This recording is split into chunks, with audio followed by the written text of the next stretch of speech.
I never thought I'd save the life of the man who destroyed my marriage until I discovered that my own son wanted to kill me. My name is Charles. I'm 62 years old, and this is the most disturbing story I've ever lived through. A story that began with a birthday gift and ended with a discovery that shook everything I believed about family, love, and justice. I'm here in the hallway of St. Mary's Hospital. It's 3 in the morning, and through the ICU room window, I can see Diego unconscious, connected to tubes and monitors that beep, beep, beep, marking each heartbeat of the man I almost killed without knowing it. Diego was 45 years old, graying hair at the temples, and for 8 months he was my wife Elena's lover. 8 months where he kissed her, held her, planned a future with her, while I worked 12 hours a day, believing I was building something for our family. But the cruel irony of this story is that Diego is here not directly because of me. He's here because my own son, Michael, tried to poison me, and I, unknowingly, gave the poison to the man I hated most in the world. Before we continue, please subscribe to the channel and tell us in the comments which state you're listening from.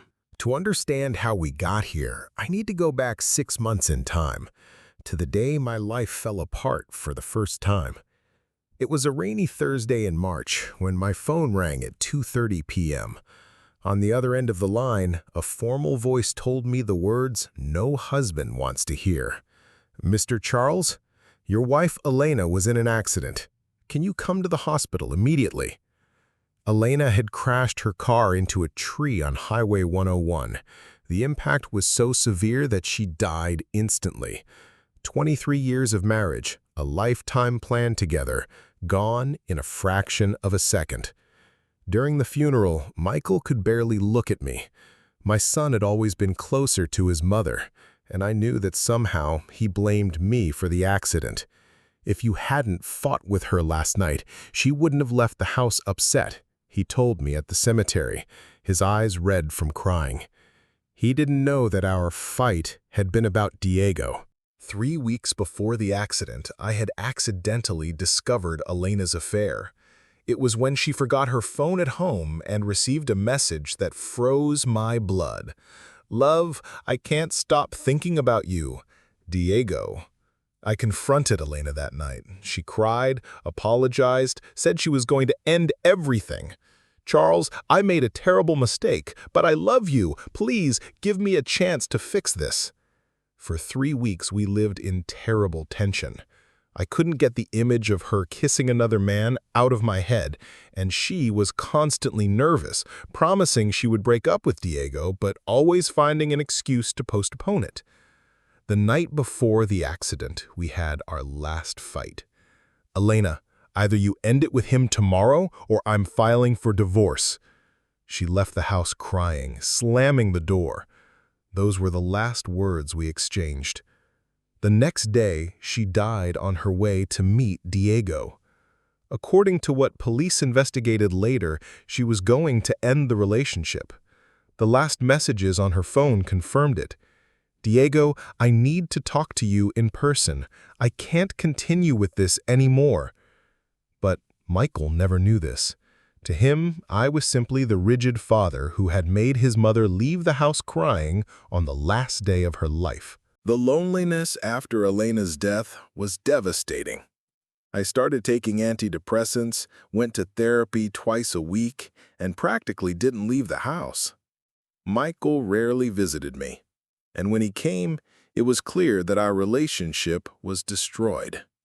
That's why I was so surprised when, on September 15th, my 62nd birthday, the doorbell rang, and there was Michael, with a forced smile and a bag in his hands. "Hi, Dad, I brought you a present." He entered the house for the first time in 2 months.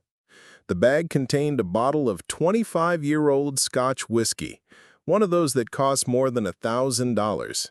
It was a brand I had never tried, but that I recognized as being one of the most expensive on the market. "Michael, son, this must have cost a fortune. You didn't need to. I did need to, Dad. He hugged me. A strange, almost mechanical hug. For the man who always knew how to choose what was best for the family. That phrase bothered me. There was something ironic, bitter about it. But I was so starved for any gesture of affection from my son that I chose to ignore it. Drink it today, Dad, to celebrate. You deserve it. He insisted so much that I drink it that same day that it became strange. Michael, I'm on medication. I can't mix it with alcohol. Oh, Dad, one sip won't hurt. Come on, open the bottle. We can toast together to Mom's memory. But I really couldn't drink. The antidepressants that the psychiatrist had prescribed came with clear warnings about not mixing with alcohol. Michael insisted for almost an hour until he finally gave up. All right, Dad, but promise me you'll drink it soon? This bottle is special. After he left, I kept looking at that expensive bottle, and a cruel idea began to form in my head.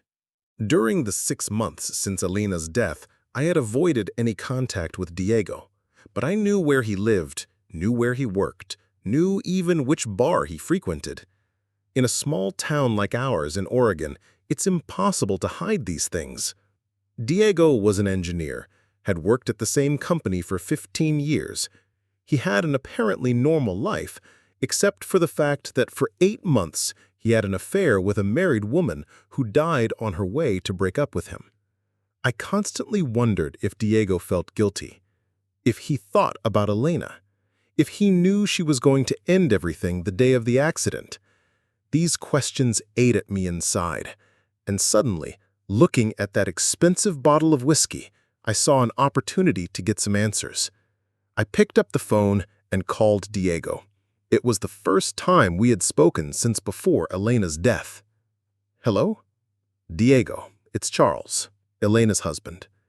There was a long silence on the other end of the line. I could hear his breathing getting heavier. Charles, how did you get my number? That doesn't matter. I need to talk to you, in person. Look, Charles, I understand if you want to hit me or yell at me. I deserved it. But maybe it's better to leave the past where it is. I don't want to fight, Diego. I want to talk. About Elena. About what you two had. I need to understand some things to be able to move forward. My voice was calm, controlled. It was a well-constructed lie. Are you sure? It won't be an easy conversation for either of us. I'm sure. Come to my house tomorrow night at 8. All right, Charles. I'll be there. When I hung up the phone, my heart was racing. It wasn't exactly an elaborate revenge plan. It was more like a sick need to see Diego uncomfortable, to make him drink while I confronted him about what he had done to my family. I knew Diego liked whiskey. Elena had mentioned it once without knowing I was paying attention. She said, during a dinner, talking about a coworker I never imagined was her lover. The idea was simple. I would offer the expensive whiskey that Michael gave me, make Diego drink while I confronted him with difficult questions about the affair, and then send him away humiliated and drunk. It was a small, pathetic revenge perhaps, but it was what my wounded heart could plan. Appearance. He was thinner, with deep, dark circles under his eyes, grayer hair. It was obvious that the last 6 months hadn't been easy for him either. Charles. He extended his hand, which I shook coldly. Diego. Come in. The living room was exactly as Elena had left it. Her photos were still on the shelves, her decorative objects in the same place. Even her perfume still lingered in the air because I sprayed a little every day to feel her presence.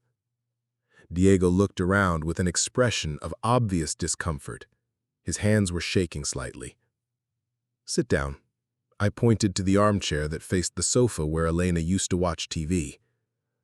Want to drink something? I don't know if it's a good idea. Of course it is. I went to the shelf and got the bottle that Michael had given me. I have here a special whiskey, Macallan 25 years, a gift I received today for my birthday. Diego's eyes involuntarily lit up when he saw the bottle. It was exactly the reaction I expected. Charles, that's a bottle worth almost $2,000. So what? Life is short, Diego. Elena's death taught me that. I opened the bottle and poured 2 generous servings in crystal glasses. A toast to Elena's memory. Diego hesitated. I could see the conflict on his face. Part of him wanted to run away from that house full of memories of a dead woman. Part of him was genuinely moved by my apparent willingness to talk civilly. Charles, are you sure you want to do this? Talk about what happened between me and Elena? I'm sure. I raised my glass. To the time you two had together. Diego picked up the glass with trembling hands and drank. I pretended to drink, just wetting my lips. How did it start, Diego? He drank another sip before answering.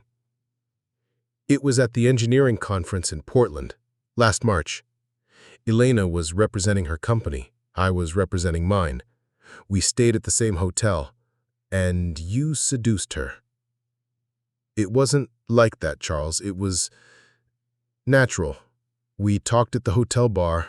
She was sad, said she felt she no longer saw her as a woman, that you two lived like roommates. With each word, my anger grew, but I kept my voice controlled.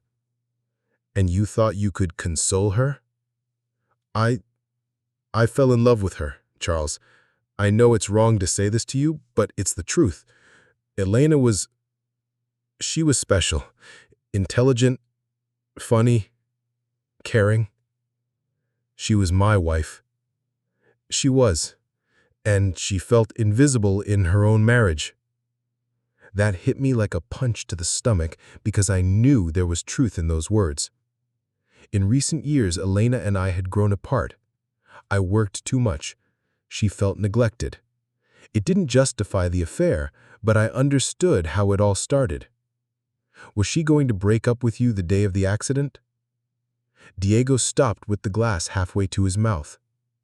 How did you know that? The messages on her phone. I saw them after the accident. Yes. He drank more, almost emptying the glass. She said she couldn't live in lies anymore, that she needed to try to rebuild the marriage with you or ask for divorce, but that she couldn't continue seeing me in secret. And you? What did you feel about that? I was destroyed. Diego began to sob. I loved her, Charles. I know you don't want to hear this. I know it's horrible for you, but I really loved Elena. And on the day she was going to tell me it was all over, she died. At that moment, seeing Diego cry, drunk and broken, talking about the love he felt for my dead wife, I felt a confused mixture of anger, pity, and something like understanding. I poured more whiskey into his glass. Drink. For Elena. Diego obeyed, drinking even a larger dose. That's when things started to go wrong. It was almost 10 o'clock when Diego started acting strange. At first, I thought it was just the effect of alcohol. He had drunk quite a bit of whiskey while we talked about Elena. But what began to happen was different from simple drunkenness. Charles, I'm not feeling well. Diego put his hand to his forehead, his eyes losing focus. It's the whiskey, Diego. You drank too fast. No, it's different. He tried to get up from the armchair, but his legs gave way. I feel like my head is on fire inside. Initially, I thought it was drama, a drunk man being melodramatic while talking about the dead woman he loved. But when Diego started sweating cold and his breathing became irregular, I realized something was really wrong. Diego, look at me. Are you okay? He looked at me, but his eyes were glassy, pupils dilated in a way that wasn't normal for someone who had drunk whiskey. And then It happened. Diego started convulsing. His body contracted violently. He fell from the armchair to the living room floor, hitting his head on the coffee table. Foam started coming out of his mouth, his eyes rolled back, and I realized with absolute horror that this wasn't alcohol. My God, the whiskey. I ran to the kitchen and called 911, my hand shaking so much I could barely dial the number. 911, what's your emergency? I need an ambulance urgently. A man is convulsing in my house. I think he was poisoned. Sir, keep the person on their side so they don't choke. Don't put anything in their mouth. The ambulance is on its way. I ran back to the living room. Diego was unconscious, but still breathing. I turned him on his side as the operator had instructed, and that's when reality hit me like a lightning. The whiskey, Michael's gift. The strange insistence for me to drink it that same day. The phrase, "for the man who always knew how to choose what was best for the family," said with bitterness. My son had tried to poison me, and I, unknowingly, had given the poison to Diego. The ambulance arrived in 15 minutes, but it felt like 15 hours. The paramedics worked quickly, stabilized Diego, and took him to St. Mary's Hospital. I accompanied them, in a state of shock. In the emergency room, the doctors asked a series of questions. What had he eaten? Drunk? Used any drugs? I answered everything I could, but omitted one crucial piece of information, that I suspected my own son had tried to kill me. Doctor, he drank whiskey at my house, quite a bit, but his behavior wasn't that of someone just drunk. We'll do complete blood tests. If it was substance intoxication, we'll find out. 3 hours later, the doctor came to talk to me with a grave expression. Mr. Charles, your friend's tests indicate arsenic poisoning. A very high dose, potentially fatal. You said he drank whiskey at your house. Yes, doctor. We'll need the bottle for analysis, and unfortunately, I'll need to report the case to the police. Arsenic poisoning isn't accidental. When I went back home to get the bottle, my hands were shaking so much I could barely pick it up. It was evidence that my son had tried to commit parricide. At the police station, Detective Martinez asked me dozens of questions. I told the truth about everything, about Elena's affair, about Diego, about Michael's gift, except the part where I suspected my own son was the poisoner. I still had hope it was a mistake, a terrible accident. Mr. Charles, we'll analyze the bottle and investigate where it was purchased. If it was attempted murder, we'll find out who did it. I spent the night at the hospital, watching Diego fight for his life in the ICU. The doctors said the next 48 hours would be critical. If he survived this period, he would have a chance. It was the longest night of my life, not just because Diego was dying because of my indirect actions, but because I knew that soon I would discover if my only son had tried to murder me. 2 days later, Detective Martinez called me. Mr. Charles, you need to come to the station. We have news about the case. When I arrived, he had a pile of documents on the table and a somber expression. We managed to trace the arsenic purchase. It was bought online a week ago with a credit card. The buyer's name is Michael Charles Thompson. Even knowing this would be the conclusion, hearing my son's name made me feel like the world had collapsed for the second time in 6 months. Your son, correct? Correct. We also have the browsing history from the computer used for the purchase. Searches for undetectable poisons, how to kill someone without leaving traces, arsenic in alcohol, all made from his home IP. The detective showed me printouts of the searches. It was disturbing to see that Michael had planned my murder so carefully, studying methods, dosages, ways not to be discovered. You need to talk to him, Mr. Charles. As a father, you have the right to a conversation before we make the arrest. I called Michael in front of the detective with the phone on speaker. Hello, Dad. How are you? Michael, I need to talk to you about the whiskey you gave me." There was a long pause. I could hear his breathing accelerate. "What about the whiskey, Dad?" "Diego is in the hospital, Michael. In a coma from arsenic poisoning." Another pause. Longer. "Diego? How did Diego drink the whiskey? It was supposed to be you." The confession came out of his mouth before he could control himself. The detective signaled for me to continue. "Why, Michael? Why did you try to kill me?" "Because you killed my mother!" His voice exploded through the phone. "You tortured her with your jealousy, your suspicions. She left the house crying on the last day of her life because of you. You pushed her into that accident." "Michael, your place is here at the station. Now." "No, Dad, I'm not turning myself in. You deserve to die for killing my mother. If Diego drank it, tough luck for him. At least one of you paid for what you did to her." The call ended. The detective was already signaling his team to go after Michael. I remained sitting in the station chair trying to process that my son had confessed to attempted murder against me and showed zero remorse for nearly killing an innocent man. Michael was found at home 2 hours later. He didn't try to run, didn't resist arrest. When they brought him to the station, he looked at me with a mixture of anger and contempt that chilled my blood. "Why didn't you die, Dad? You just had to drink the whiskey, like any normal person would on their birthday." "Michael, you're my son. How could you?" "Your son?" He laughed bitterly.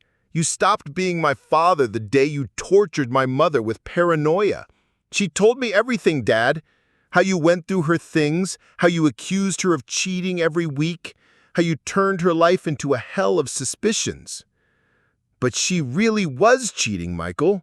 With Diego." "So what?" His answer shocked me. "So what if she was? Do you know why she sought another man? Because you stopped treating her like a woman years ago. You two lived like strangers in the same house." The detective intervened. "Michael, you have the right to an attorney. Anything you say can be used against you. I don't need a lawyer to tell the truth." Michael continued staring at me. "You know what my mother told me the last time we talked, 3 days before she died? She said, 'Your father found out about Diego. He won't forgive me. I think our marriage is over.' She was going to break up with Diego, Michael. She was on her way to do that when she died. She was going because you forced her.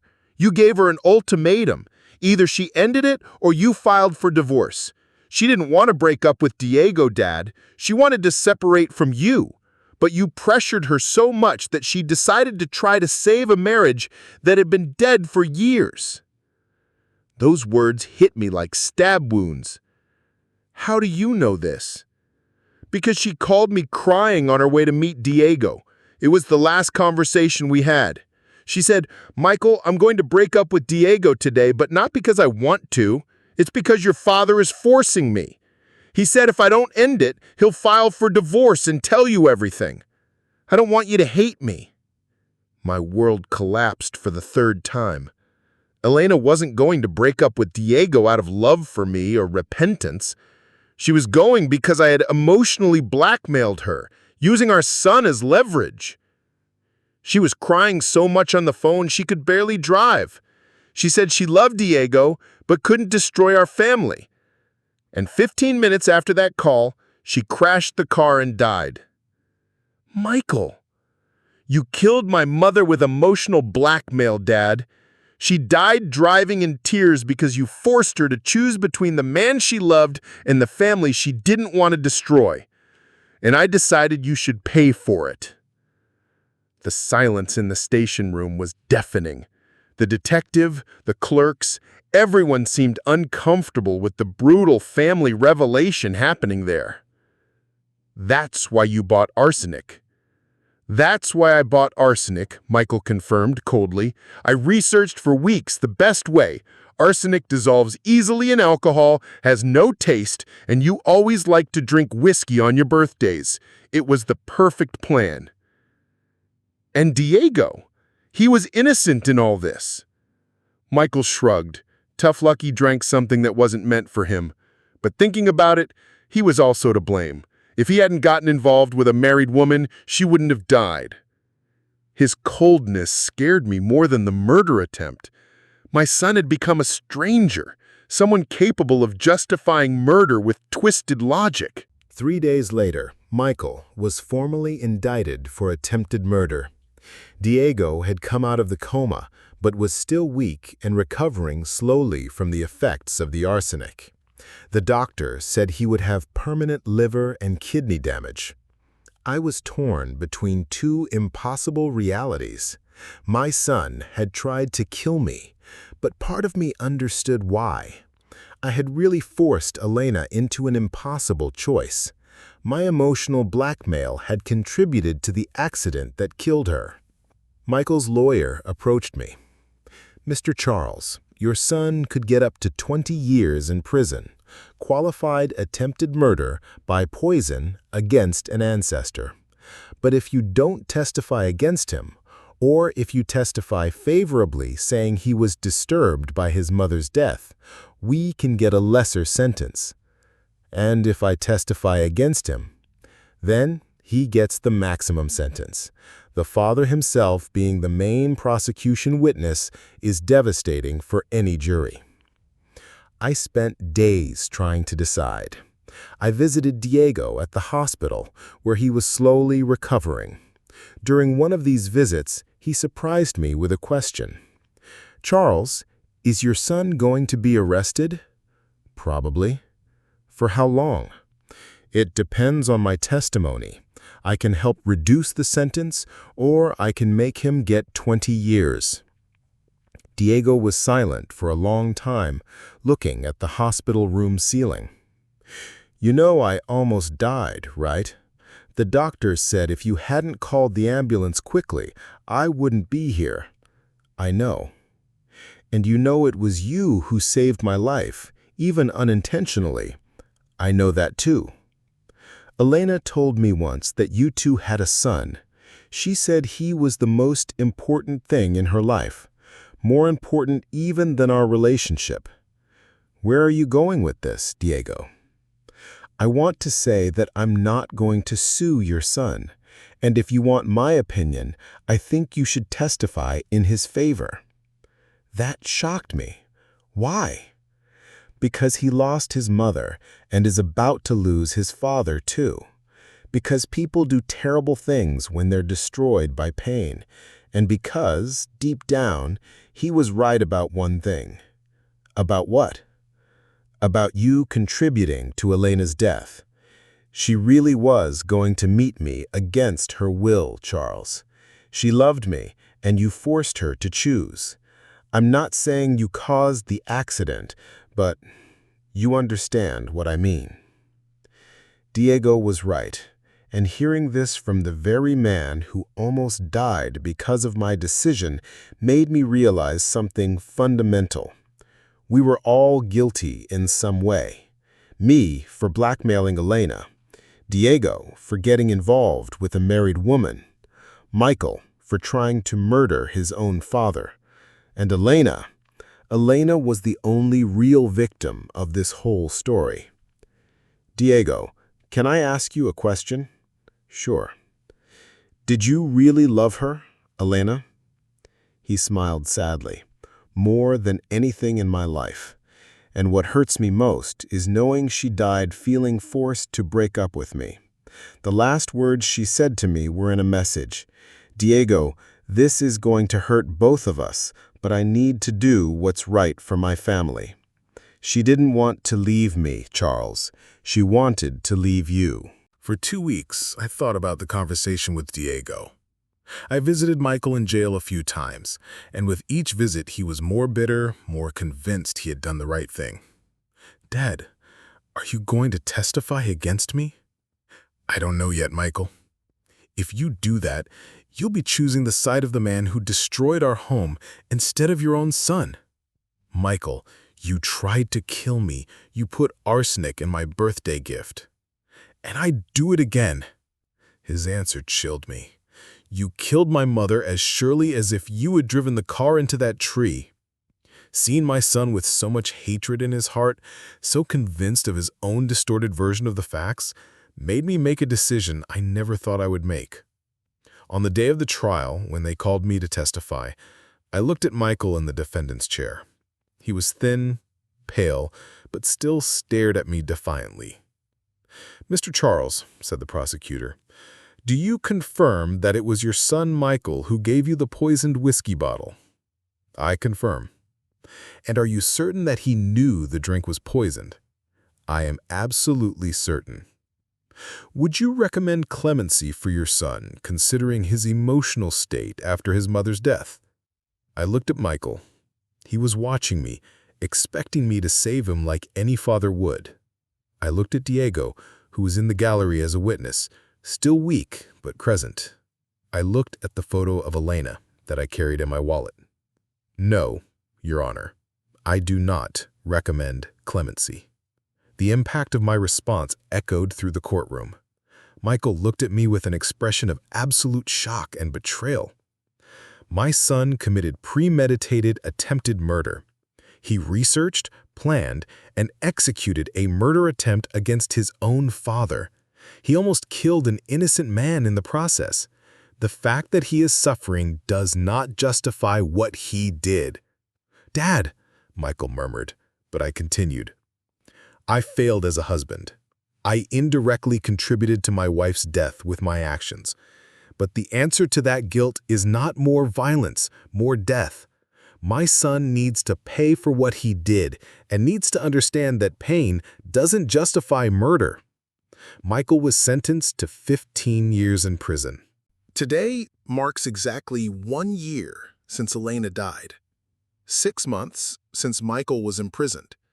3 months since Diego was definitively discharged from the hospital.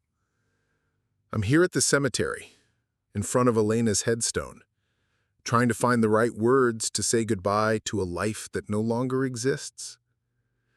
Diego appeared from the other side of the cemetery. He still comes here every week, just like me. We never coordinate our schedules, but we always end up meeting. "Charles." "Diego." We stood in silence for a few minutes, both looking at the headstone that says, "Elena Marie Thompson, beloved wife, dear mother, rest in peace."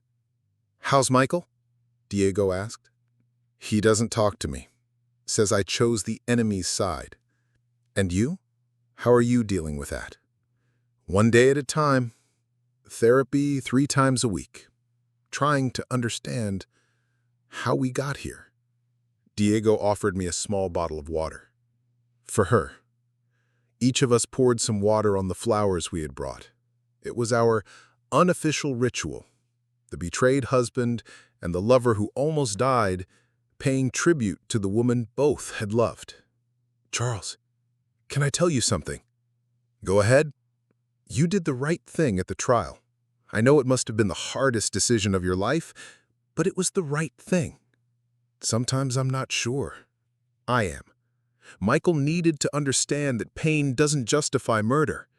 And you needed to understand that true love sometimes means letting go of someone you love, even when it hurts." "She really loved you, didn't she?" "She did. But she also loved you, Charles. In a different way, older, more complicated.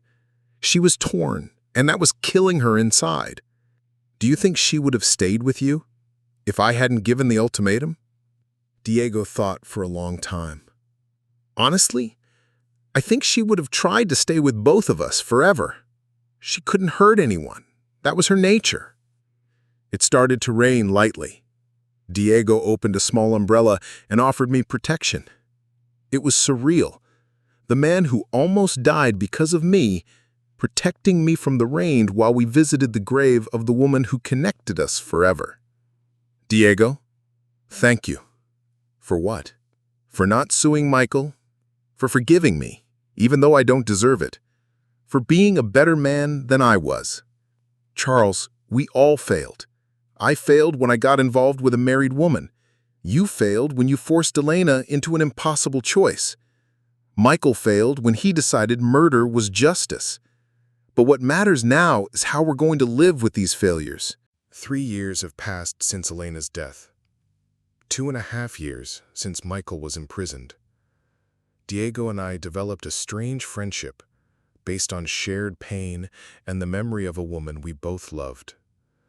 Michael finally agreed to see me in prison last month. It was the first time we had talked since the trial. Dad? Michael? He was different. Thinner, with more wrinkles, but mainly with something different in his eyes. Less anger, perhaps more tiredness. How are you? Surviving. Doing therapy in here. The psychologist says I have complicated grief and intermittent explosive disorder. And what do you think about that? I think they're pretty words to say I'm a son of a bitch who tried to kill his own father.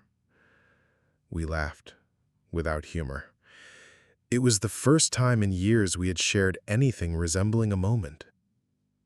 Michael, I'm sorry for everything. Me too, Dad. I'm sorry for trying to kill you. I'm sorry for poisoning Diego. I'm sorry for hating you instead of trying to understand. Do you forgive me? I forgive you if you forgive me. I already forgave you, son. A long time ago. Today, I visit Michael once a month. Diego sometimes goes with me, a situation that would be comical if it weren't so tragic. My son almost killed my dead wife's lover, and now the three of us are the only people in the world who really understand what happened that terrible night. Michael will get out of prison in 2036. He'll be 39 years old. I hope by then we've managed to build some kind of healthy relationship on the ruins of our destroyed family. Diego never married after Elena. He says he can't get involved with anyone because he still loves her. I understand. I also never managed to get interested in another woman. Sometimes I wonder what Elena would think of all this. Of me and Diego being friends. Of Michael imprisoned for trying to kill me. Of how a lie about ending a relationship turned into a tragedy that destroyed 3 lives. But I believe that wherever she is, Elena finally found the peace she couldn't have in life. And maybe, in some strange way, the 3 of us, the husband, the lover, and the son, have finally learned to live with the consequences of imperfect love. This story is over, but its lessons remain with me every day. I learned that jealousy and distrust can destroy a marriage more effectively than any betrayal. Emotional blackmail, even when justified, can have devastating consequences. Pain doesn't justify revenge, and revenge never brings peace. Forgiveness doesn't mean forgetting, it means choosing not to let hatred consume your life. Sometimes the person we hate most is who needs our compassion the most. And that true love, whether for a spouse, a lover, or a child, means accepting that the people we love are imperfect and that their imperfections don't diminish the value of that love. I saved the life of the man who destroyed my marriage and destroyed the life of the son who tried to kill me. But in the end, I discovered that saving and destroying are sometimes the same thing, and that true justice rarely looks like what we expect. If you made it this far in this story, I hope it serves as a reminder. Our actions have consequences that go far beyond what we can predict. And sometimes, the only thing we can do is try to be better than we were yesterday. Because sometimes, the person we love most is who can destroy us the most. And the one we hate most is who we need to save.